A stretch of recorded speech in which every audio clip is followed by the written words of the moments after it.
வேலூர் மாவட்டம் வாணியம்பாடி அருகே தமிழகத்தின் தொடர் எதிர்ப்பை மீறி ஆந்திர அரசால் 12 அடி உயரத்திற்கு கட்டப்பட்டுள்ள தடுப்பணை கனமழையால் நிரம்பியுள்ளது. முன்பிருந்ததை விட கூடுதலாக தடுப்பணை உயரம் அதிகரிக்கப்பட்டதால் அதிலிருந்து தமிழகத்திற்கு நீர் வெளியேறுவது முற்றிலுமாக தடைபட்டுள்ளது. இதனால் தமிழக விவசாயிகள் கவலையடைந்துள்ளனர்.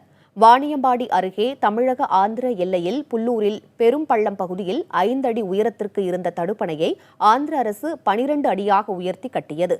குப்பம் வரையில் 5 இடங்களில் பெரிய தடுப்பணைகளும் பல இடங்களில் சிறிய தடுப்பணைகளையும் ஆந்திர அரசு கட்டியுள்ளது. இது தொடர்பான செய்திகளை களத்திலிருந்து புதிய தலைமுறை படம்பிடித்து ஒளிபரப்பியது. இந்த நிலையில் கடந்த 2 நாட்களாக ஆந்திர மாநிலம் குப்பம் மற்றும் அதன் சுற்றுவட்டார பகுதிகளில் பெய்த பலத்த மழை காரணமாக 12 அடி உயரத்திற்கு உயர்த்தப்பட்ட பெரும் பள்ளம் தடுப்பணை முழுவதுமாக நிரம்பியுள்ளது. மழை காரணமாக பாலாற்றில் வந்திருக்க வேண்டிய நீர் தடுப்பணையினால் தடுக்கப்பட்டிருப்பதற்கு விவசாயிகள், பொதுமக்கள் என கவலை தெரிவித்திருக்கிறார்கள்.